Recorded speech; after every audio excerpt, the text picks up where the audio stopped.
This is Support is Sexy, episode 13, with serial entrepreneur and One More Woman founder, Jennifer Love. Welcome to the Support is Sexy podcast. I'm your host, Elaine Fluker, entrepreneur, author, producer, and founder of Chic Rebellion Media. 5 days a week, Monday through Friday, I talk to women entrepreneurs who share their journeys and the true stories of their wins and their lessons, and give you insight and inspiration to take your business and your life to the next level. Here we go.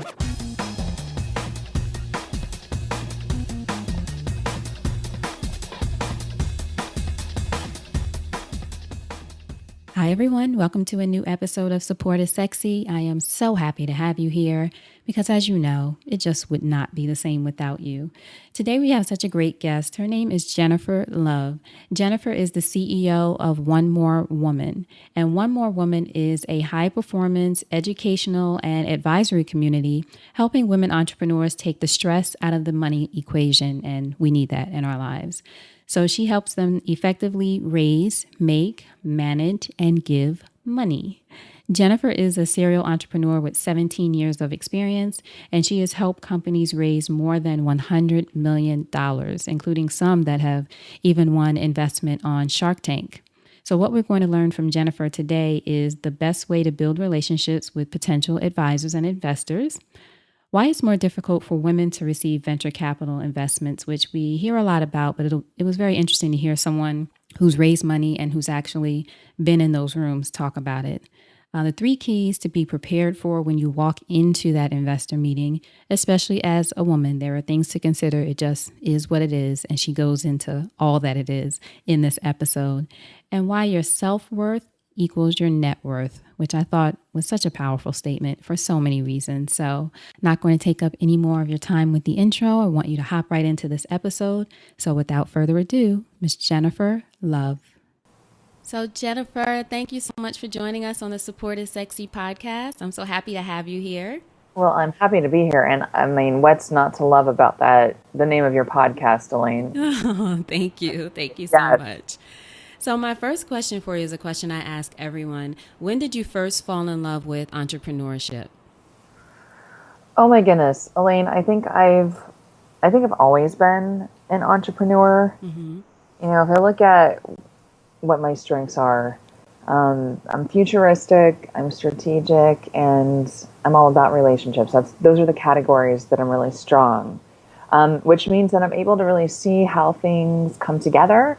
And I actually visualize it in my mind. I can see it, all the little bits and pieces of how something needs to come together in order to really fully build it. So I've always been an entrepreneur. Funny story, though, for you is that I remember back in elementary school, I decided that my girlfriends and we needed to start what I call the BFF club. Nice. And so I went home and I was like, Mom, I really need you to print up these t-shirts, and they have to be blue and white, and they have to have BFF on them. So she humored me. She went and had these t-shirts made, and I went back to school and, passed them out to my girlfriends, and we came up with a set of standards for our club. Oh, nice. but it didn't stop there. I wasn't happy. I was like, no, we need our own clubhouse. Of course. So yes, of course. So what was interesting was on the back of the playground of the school yard was this abandoned tool shed. And so I decided to break in, kind of sneak in and see, if it might work as our clubhouse. And sure enough, I thought, yep, this will serve our purposes. So I cleaned it up. And then I went back over, I had to climb over a fence to get back to the schoolyard. I climbed back over and I convinced my girlfriends that it's perfect. We absolutely have to go to this clubhouse that I have set up for us. And and there you go. There you go. And then fast forward, into my actual real first venture. It was by accident, actually. I started in grad school. I was asked to write a business plan for a casino in California. And of course, I had no idea how to write a business plan, but they thought because I was in school going for my master's in business that I somehow would be able to figure it out. And sure enough, I did. Mm-hmm. And fast forward, 10 years beyond that, and I was advising celebrities and Fortune 200 companies and startups on, how to really grow their business. So That's there you amazing. go. There you go. You never know how the treehouse is going to play into it or the BFF club, but it all comes back to the BFF club. It's so funny. Now, let me ask you this. You were in college, like you said, studying business, and you didn't know that you could necessarily do this proposal you were asked for. What made you still say, yes, I can do that? Because I don't say no. Because you don't say no. Because, of course, you say yes. Because You're Jennifer Love. everything can be figured out, right? Like, Right. my mom said years ago, she's like, you can do anything that you put your mind to. And she really drilled that into my head. And what I have kind of turned that into over the years is it's not a matter of if, it's a matter of how. And so you can do anything, right? I can write a business plan even if I haven't ever written one before. I can figure this out. It's just a matter of how I go about it, how I do it. And so even then, I was like, yes, of course I can do this. I love it. Do you think it's important for us as women, especially women entrepreneurs, to say yes more often to the things that we haven't necessarily done before and or that we don't necessarily have the resume for at the time? I just think I'll let you answer, but I just think it's the Yes. no keeps us. Yeah, we just can't first say no, can't do it, don't know how, never did it before, and meanwhile it's like, well, that could have been your opportunity to do it for the first time. You know what, Elaine? The studies are showing that women tend to underestimate their ability, Mm, tend to overestimate their ability. of course. So, yes, yes, yes. Women, like ladies, like for sure, I think we all need to say yes more often. And whether that's in business or in our personal life, I think stepping up into, yes, I can do this, and yes, I can figure out how to do this. That's awesome. Now, where did you grow up? But where was this tree house exactly? So I've lived all across the country. In fact, by the time I was 21, I counted, I lived in 21 places. So Wow. an average of one move per year at that point. But while the majority of my life was spent on the West Coast, I've now lived in New York for almost 11 years. So, you know, I'm kind of a float around the country kind of gal. Yes, I see. I love it. That's why you have such a free spirit. People who can move and adjust in different places, I feel like, are usually free spirits. Plus, a Cali girl, you have a free spirit anyway. I know, it's funny. So, what was your childhood like? I know you obviously were a leader as a kid, but what was young Jennifer like? Oh my goodness. Well, I was, yes, for sure a leader. Very strong-willed, very independent, wanted my own independence. Like, I mean, my mother said she had to dig down inside of her to find the strength to have more will than I did, and she was determined that I would not win. So, you were the child who leaves their mom exhausted by the end of the night. Completely. Poor mom. Well, I love it. Well, that again, it's sort of translated into who you are now, just being strong willed and wanting to get things done. Yes, it does. I mean, I've learned over the years to soften that and to leave a little more feminine spirit in there along with the strong-willed, because you need both. But yes, it's in my DNA as well. I It's can't, in your DNA. Now, was your mom one of your greatest influences growing up, or who are some of the other influences in your life? you know, I would love to say that my mom was one of my greatest influences, but she wasn't. Some of the greatest influences in my life have really, I mean, this is going to sound a little funny, Elaine. I have really taken a lot from quotes and stories. So I love biographies and, kind of the history of someone's life and how they've overcome things. So I remember before I started Nibmore, even the chocolate company, I remember looking and reading Milton Hershey's story, Hmm. how he failed and went bankrupt 9 times before Hershey became what it is today.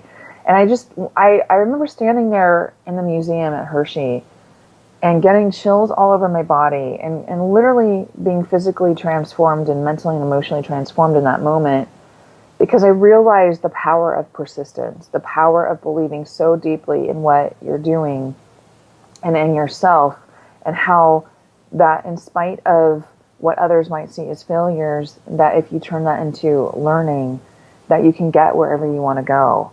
And so it's really been through motivational quotes, and I said for over the years that I'm a collector of quotes, and I am, and people's biographies. And yeah, I would say those have really been some of the greatest influences. I mean, here recently, the last few years, I've stepped into working with strategic advisors, people in my life. I even have what I call an abundance partner who I talk to almost every single day.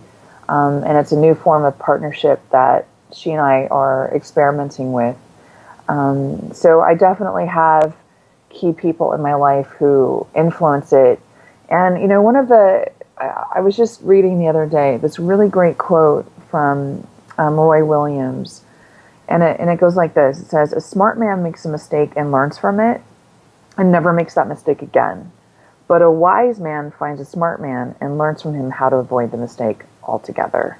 Nice. And I really, really love that. This really fits into this conversation, doesn't it? It does. Yeah. Absolutely. That's a good one. I mean, I've been hearing a lot of, like I said, we talked, I think this was before the interview, but just listening to podcasts and reading a lot more as well, and the importance of modeling when looking at people who are successful or who have failed at doing something and just taking the lessons from that rather than having to live through it yourself.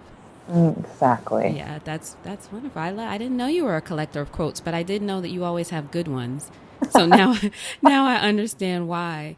And I think it's important what you said too, just about, you know, your influences or your greatest influence might not come from either your family or within your circle, but you found a way to find things that inspire you. That's right. For Yeah. sure. Yeah. And even for nature, you know, even from nature, especially now at this point in my life, maybe not so much years ago, but I'm finding myself more and more being inspired and influenced by the interconnectedness of how things work, like how animals work. Like, you know, you think about parrots, and I love that parrots are such great partners.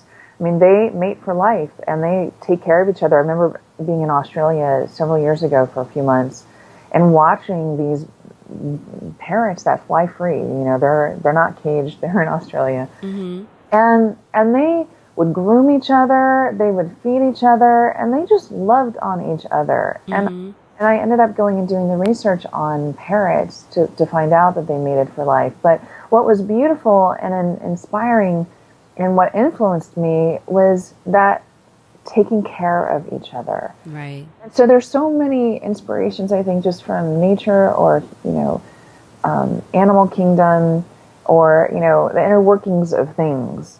And so I'm paying more and more attention to those things, and they're influencing me as well.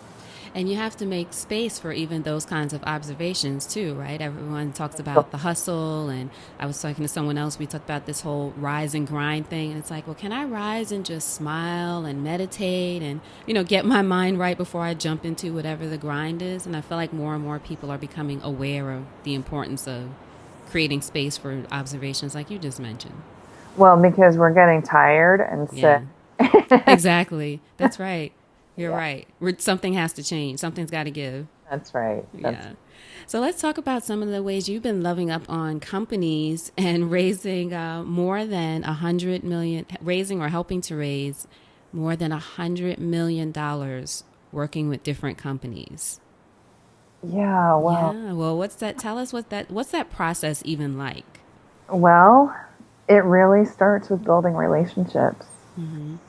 Yeah, so you know what, you probably have heard this. Others who are, you know, thinking about raising money have probably heard this. You know, you really need to start raising money well before you need it. But what does that really mean? Right. You know, it really means building really good, solid relationships and being strategic in those relationships. And I work with entrepreneurs in developing what I call a relationship board. So I have a program on how to find investors. But really the key, the center focus point of this is how you're developing and building relationships over time. And so, you know, you look at how do you even invite someone in to have a conversation with you. Right. and being mindful of who they are, not just showing up like, okay, I'm here. No, do the homework about who they are, what they care about in the world, so that you can show up to that conversation intentional and digging into how you can help them. There's this great book that I recommend called Give and Take. Mm-hmm. It's really, it really drives home these key points, and it's based in science and research on who's the most successful people, and they're the givers. But also the most successful or the least successful people are also givers. So the difference between the two are those who set boundaries, those givers who set boundaries. And so tying that back to fundraising, and you're like, what? That was a major tangent. Well, No, it isn't. it's really central and key here, because, you drop someone off in Silicon Valley who doesn't know anyone, but knows how to build relationships. And let's say they only know 4 people. And that person who knows how to build relationships can be funded within 6 months. Right. So, really, it's just how you go about doing that. And then, yes, how you ask and how you structure your business, and is your company scalable? And there's so many other factors that go around this. But really, the big takeaway here is being mindful and intentional in relationship giving. And relationship giving is the key word there. It's giving. So not just taking, not because no one wants to feel like you're money grubbing. Right. Yes. And so it's, what are you going to give first? And then ask, and how are you going to ask? And being clear about what your ask is. Are you asking them to be an advisor? Are you asking them to make introductions for you? Are you asking for simple feedback? Or are you asking them to invest in your company? Be clear about what your ask is as well. So that's really, I work with people on, developing those skills and creating what I call a relationship board or a social graph, and then filling in those gaps and helping them identify how to fill in those gaps. And then, of course, yes, the rest of it, the more logistical part of the fundraise, which is, putting together your financial model and being strategic about your sales strategy and, your valuation and all the other components that make up the fundraise that are critical. So I focus on all of that. That's awesome. Now, listen, do you go out and look for different companies to work with, or companies that you're interested in, or do people come to you and say, hey, I need help raising money for my business? How does the process work for you? Because I know you love to feel connected to projects that you work on. That's right. Right now, the last several years, I really haven't gone out and looked for business. It's all been word of mouth, or someone will see me speaking, or they've heard of, how I've supported someone and seen the results, and so they come and ask. I'm very, how do I state this gently? I'm very selective these days. That was stated lovely. Thank you. But I would imagine you have to be, because it takes a lot of time and energy for you to invest, so to speak, into your clients. It's true. I put 100% into who I'm working with, and so I'm really only working with very few people. In fact, I'm really moving more and more away from the one-on-one model, and launching something very new very soon, which I'm excited to share. Oh, can't wait to share. We're going to share that. So who are some of the clients or recent companies or individuals that you've worked with that you're excited about that you can share with us? Well, I'm really loving working with Soul Camp, which is an adult sleepaway camp that's focused on really connecting people with themselves. Mm-hmm. Where are they based? They're here in New York. Okay. Yeah. So, but they do sleepaway camps across the country. And they're being incubated by Google right now. And so I'm really enjoying helping them negotiate through that process and getting that set up, and, surprise funding project in the middle of that work that we weren't expecting. And I just really like them because they're just great women Mm-hmm. who have their hearts in the right place and who are incredibly talented. So that's an example of one company. I loved my work with Lollyware, which is a biodegradable cup that you can eat. That's a waste reduction product. Oh, right. I remember seeing that. That's fascinating. Yeah, so did some great work with them. Again, 2 great women entrepreneurs. And yeah, I would say those are the two who I'm probably the most excited about right now. It's wonderful. And when I first met you years ago, that's several years ago now. We've known each other a long time. Yes, You were launching or had already launched Nibmore, the organic chocolate company. yes, yes. Oh gosh, Nibmore is my baby. Your baby. We launched I had a business partner in that company. We launched Nibmore back in 2009 and turned it into a national brand in about Yes. 5.5 years. And yeah, what a journey that was. Amazing. I remember I used to take pictures in Whole Foods like, Jen, I see the candy on it. You're like, I know, we negotiated that. It didn't happen by chance. Whatever. I was excited. What can I say? I love that. I love that. I love it. So, one of the things you mentioned about your clients, just the few of them that you mentioned here, is that they're women, women that you're really passionate about. And I imagine you work with all kinds of companies, but why are you particularly passionate about working with women or helping women? Great question. Uh, you know, it's funny. Last year, I really had this internal debate with myself over really just owning that I was going to work strictly with women. And, you know, I had so many people on the outside, advisors and, you know, people in my life, including a lot of men who were like, just own this. This is what you're doing anyway. Just own it. Mm, And I really struggled through it because I didn't want to exclude the men. And I love supporting men. And I've worked with some great men over the years. But I have seen the gender disparity still that exists from, you know, wage discrepancies. And in my world, you know, with funding and money, you know, there's still a major gap in women getting access to capital.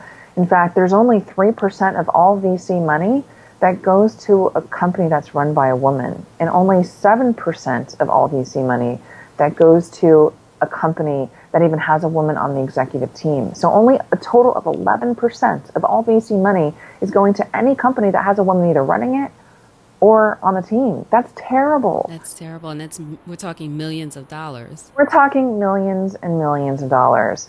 Now, look, there are more men entrepreneurs in the, you know, in the US and there are women. So I understand that those numbers are going to be slightly different, but not to that degree. Not to that degree. And all, you know, of all government loans that are going out, only 10% are going to women. And of bank loans, only 14.4%. And when a woman entrepreneur gets money from a bank or SBA, it tends to be significantly less than what goes to a company that's run by a man. So, you know, I'm looking at all this. I am a woman, right? Mm-hmm. I've been through the fundraising process many, many times. And, you know, I'm one of that 3%. We brought in VC capital for Nibmore. So we were lucky. But there were a lot of things that happened during that process that weren't okay. Right. And I've watched, because I've advised women and men, but I've watched what the women go through. And I watch how much harder it is for them. I finally said, you know what? There's a problem here. Mm-hmm. And I know that I can help change this. I can help crush these statistics. And I want to make it easier for women. I want them to walk in so prepared that it's so hard for the investor to say no to them. I want them to walk out on stage at Shark Tank, which Lollyware did, and blow them away that they have 4 sharks fighting over them. Right. They ended up getting an investment on that. They ended up, so they went in asking for $150,000 for 15% of their company and walked out with $600,000 for 25% of their company. Wow. Which like never happens. And that part of that was because of the preparation. That's correct. Yeah, I grilled them for 2 straight months. In fact, that we flew out to LA the week before, and I was grilling them. The night before, we're sitting on the bed, and I'm like, ladies, you know, they were, you know, I was grilling them, and they were giving me the answers, and I was like, ladies, you've got this. Mm-hmm. Just have to feel. It's one thing to believe, it's another thing to fully feel. Right. To really embody that Really, thing that you're trying to do. that's right. You've got to know. You've got to feel the confidence. It's yes and them. You know, if they throw something at you, Yes, and here's what we're going to do about it. Yes, and here's what we've already done. Yes, and we're going to do this. Yes, and just yes, and them. Oh, Jen, that's a good tip. You have got this. So, it's really about preparation and knowing your numbers, knowing your business, knowing your strategy, but it's also preparation in yourself. Right. Yeah. That's awesome. Now, have you spoken to anyone at VC companies about the disparity between the amount of money that men and women get? I'm just curious if anyone has been bold enough to tell you Yeah. why women don't get the funding. Is it because they think they're not prepared? And because I'm sure men go in unprepared, but is it the confidence? What do you think it is? Obviously, gender bias is part of it, but is there anything else? Yeah, so last year, as part of getting ready for the One More Woman funded course in Finding Investors course, I interviewed a ton of investors, Mm-hmm. all men. And one of the last questions that I asked them as part of it was, do you think it's more difficult for women to get funded or not? And I also asked attorneys the same question, male attorneys who are living in this venture capital world. And it was interesting. Most of them admitted that they thought there was some kind of an issue, but weren't super clear about what it was, but would try to say, but for us, we don't care. We don't do that. Uh-huh. Right. And so when I asked, well, what percentage of your portfolio is made up of women? Only one of them came back and said 20%. 20% of our portfolio is made up of women CEOs. And he's like, and I still don't think that's good enough. Hmm. And I said, good for you. And, that's a lot higher than 3%. Right. And the rest were less? The rest wouldn't tell me. Wouldn't even tell you. So, yes, they were less. Oh, my goodness. Wow. So, you gave us an amazing tip. I'm going to remember that for myself, even though I'm not raising money right now. But the yes and, the importance of yes and, this is what we're going to do. Yes and. Are there maybe two more tips that you would share with us about things that we need to? I mean, I know you can't give an entire breakdown of what people should do when they go into these investment meetings, but are there two other things that women should be prepared for? Yeah, I think two things I'm going to say. Practice. Really, really practice. Don't just go in thinking you're going to wing it. Right. I think so many of the entrepreneurs that I've worked with over the years are like, oh yeah, we'll just show up. No, no. Mm-hmm. Just like treat this like you are going on stage. Treat this like, give it the intention, give it the power, and show yourself that you deserve this and that you're worth enough investing in yourself Right. to be, to be prepared enough to go in and practice your numbers. I have a document that I created that's called, I call it the 100 questions you must be able to answer about your business. Mm-hmm. And it's a lot of questions, but honestly, if you can't walk in the door and be able to answer the majority of those questions, then you haven't practiced enough. You haven't prepared enough. You haven't owned your worth enough. And by the way, self-worth equals net worth. Ah. So, the more you invest in yourself, the more you're investing in how much money you'll have. And I really believe that. So that would be one thing. And the next... Before you go on to your next thing, sorry to interrupt you, but it made me think of a quote, so you'll like this. I don't know who the person is that said it, but it's amateurs practice until they get it right, but professionals practice until they can't get it wrong. Yes. Yeah, Love so that. instead of just waiting until, oh, okay, I got this, I got it right, professionals keep going over and over until, like you said earlier, you really feel the answers. It's in you, whatever happens. If something goes off the rails, you can't get it wrong because you're so prepared. So Exactly. that's what it made me think of. Exactly. Okay, what's your other thing for us? You're likely to go in before a bunch of male investors. And so, I want you to understand that I want you to be mentally tough going into that experience, because some of these guys are cruel. Some of these guys are misogynistic. Some of these guys will try to hit on you. Wow. In fact, one of the companies that I have been talking to, she was offered $20,000 to sleep with an investor for him to invest in her company. Wow. How do you bounce back from that? Yeah, I have my own experience with that as well. Right. Not to that extreme, but not so far away from it. And so, as ladies, there are so many power plays that happen in this investment community, and I really want you to be prepared. Not all of them, Right. but enough that every single woman that I've been working with over the last year, the last 12 months, with the exception of one woman, all of them have been hit on or had some kind of sexual connotation happen in some form that was inappropriate from an investor. So I want you to be mentally tough, and I want you to think through, if this were to happen to me, how would I handle it? Am I just going to stand there in shock? Am I going to let this roll over me? And am I going to laugh it off? Am I going to call him out? Right. But the most important thing that I don't want to have happen here is that I don't want you to devalue yourself.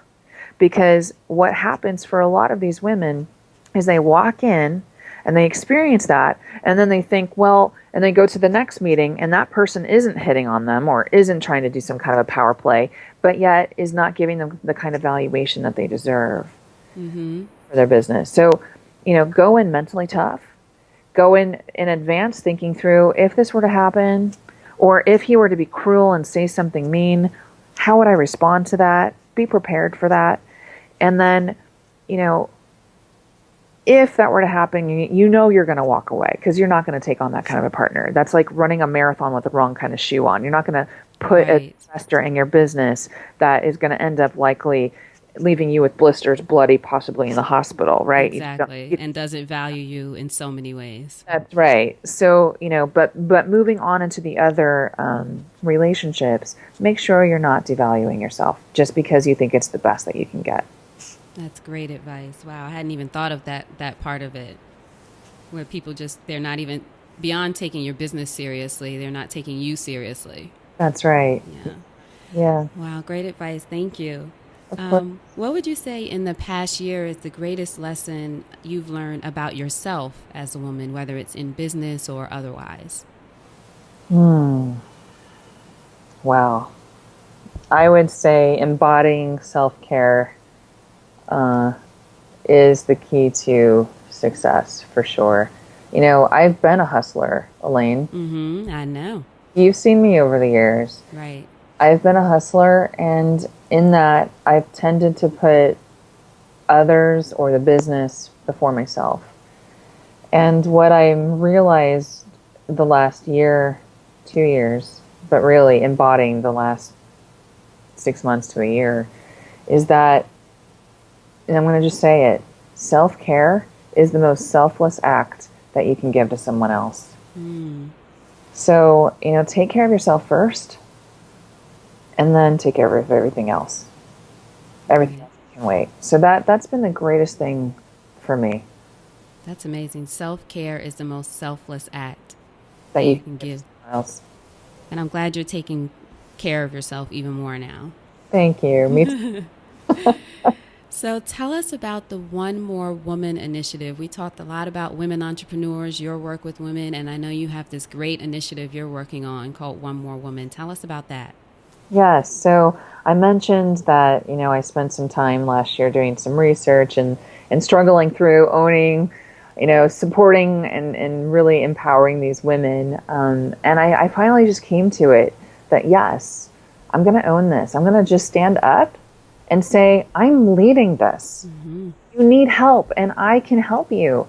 And so One More Woman is really a reflection of the research that I've done, my experience in the last 20 plus years in business, and looking at what's happening in the world. So I took about a year and a half exiting, after I exited Nidmore as CEO, and I asked myself the question, what is it that these entrepreneurs really need? What do women entrepreneurs really need?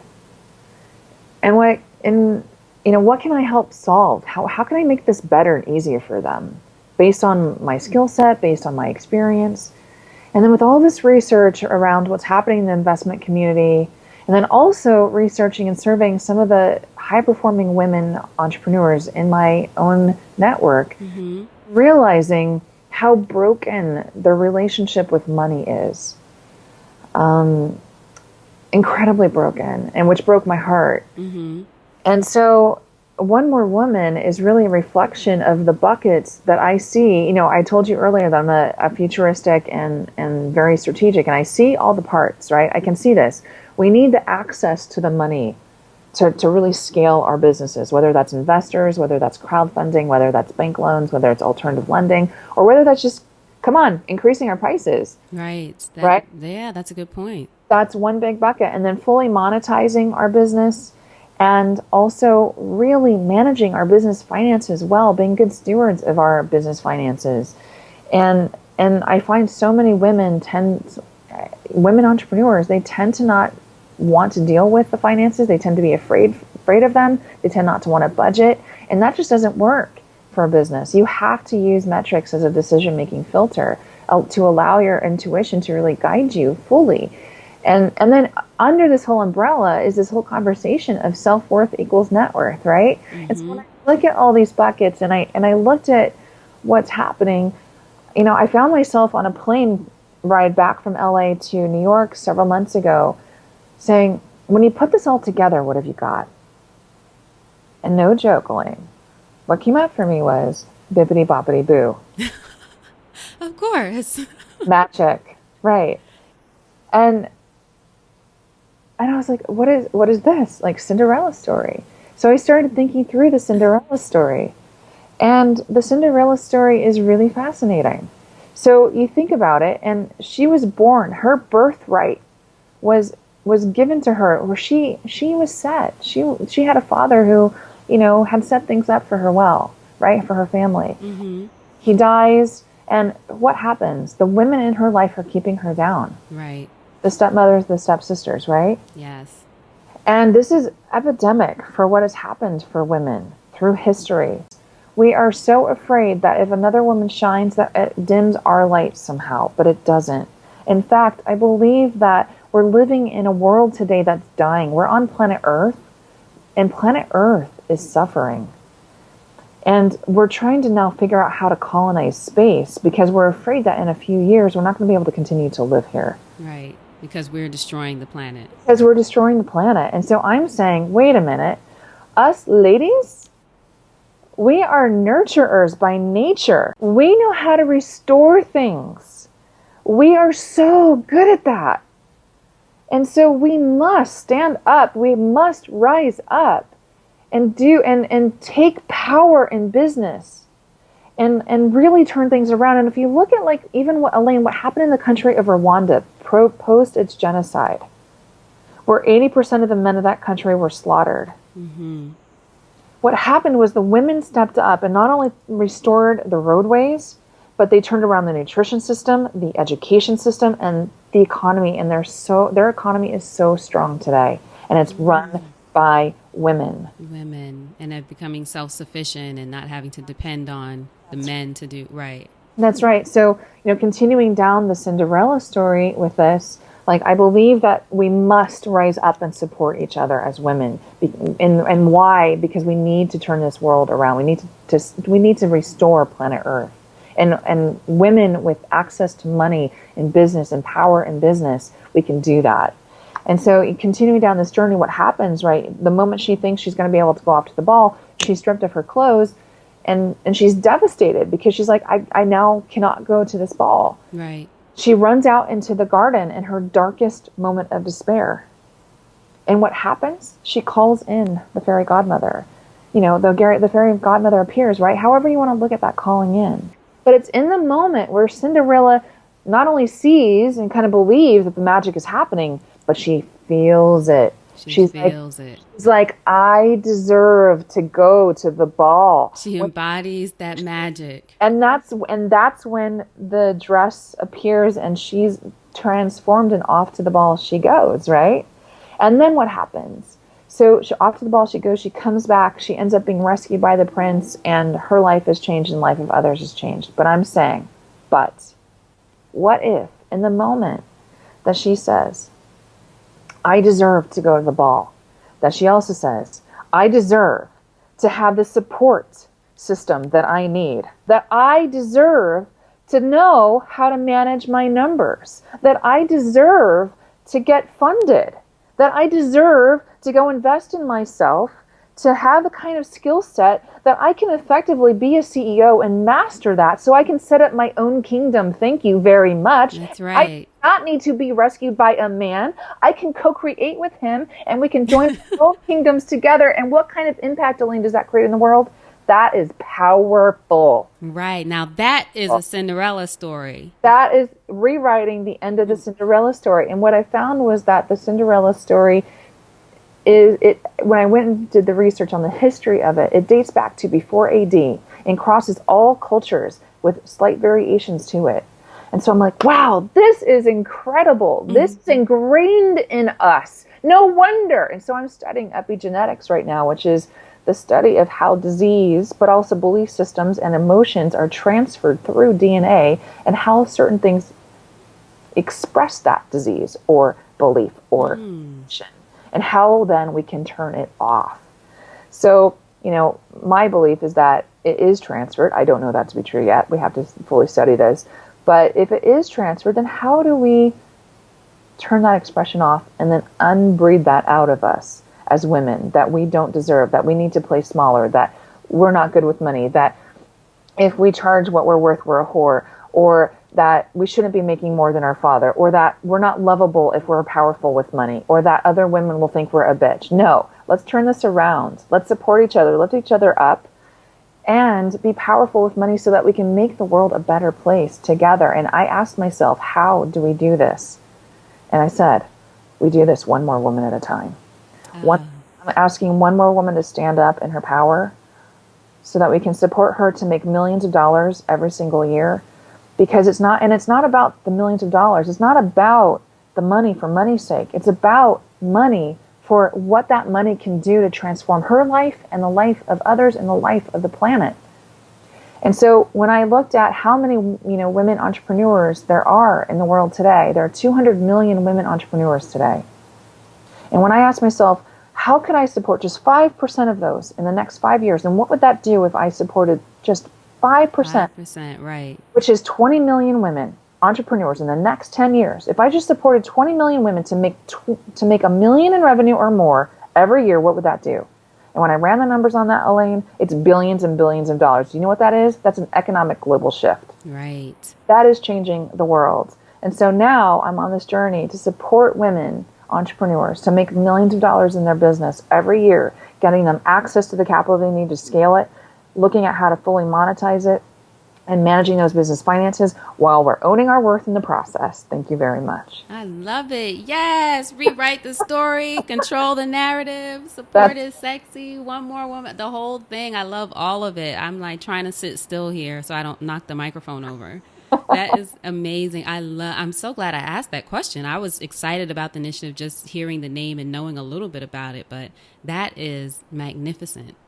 And if there's any way that I can support you in doing that, I'm here, whatever you need, because that is it's about a mind shift, obviously, to sum up all of it. But like you said, it creates a global shift when you really look at the impact it can make, which is what's important, right? The impact. That's what's important at the end of the day. And it's all of us women from all parts of the world coming together and supporting each other. And it's not to the exclusion of men. Men are an important part of this conversation. Right. One of the things that, I'm really is important to me in this community at One More Woman is inviting the men in. Come on in, guys. Exactly. We need your support. Yeah, that's why I always tell people being for women doesn't mean being against men. That's right. Yeah. We're not being angry. This is not angry woman syndrome. Exactly.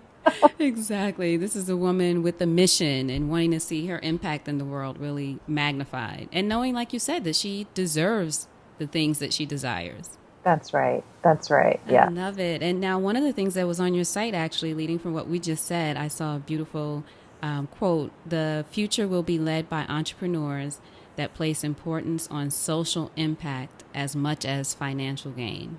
That's right. Now, That's why? Go ahead. Why do you? That sort of leads from what you just said about impact, but why do you think that's where things are going? well, I see so many. There's a rise in social entrepreneurship, which is awesome. And so many of these social entrepreneurs like are such, they're heart centered, they're do gooders, and I love them for it. And without being financially sound, without using your metrics, without being responsible in how you're managing your business, it doesn't matter how good hearted you are, you won't make it. And on the other side of that, which we've lived in this environment, without the heart, without being heart centered, without looking out first and building into our business, the impact that we're creating, the impact that we can make, the influence that we can have, without doing that and only just focusing on the money and the power, we strip the life force from ourselves, from others, and from our planet, and we end up dying in the process. Right. So for me, I say those two must go together in order to really fully make this planet, make our humanity optimal performing. I love it. Jen, you are just inspiring me all over today. I feel like I don't need to talk to anybody else about anything else. Like you were just killing it. I love it. So I know we have to start wrapping up. I want to be respectful of your time. So I have one last question for you. Well, a couple more questions, but this is one I love to ask. If you think over your life and your career and you had a chance to thank only one person whose support was critical to you personally or professionally, who would that be and what would you say? My brother. My brother has always had my back, and I am eternally grateful for his wisdom and his kindness and his just humanity. I love it. That's beautiful. And your brother's in Utah, right? He is in Boise, close. He's in Boise. Boise. Oh my goodness. I'm sorry. I knew it was somewhere like that. So, final question. Now, how can we support you? Tell us where to go to find out about One More Woman. I'm going to put it all in the show notes with the links and everything so people will be able to easily find it. But I want to hear from you. Is it social media? Tell us all of that. Your websites. Where can we go to find out more? Yeah, so there is a landing page for One More Woman. And what I'm going to ask, the biggest support that you and everyone else can do for me right now is to just join the movement. And how you join the movement is just by going to the website, signing up, and then following our progress on how we're helping millions of women make millions of dollars every year. And then, becoming part of that conversation, supporting us in that way. And then, yes, you can follow us on social media. It's One More Woman on Instagram and Facebook.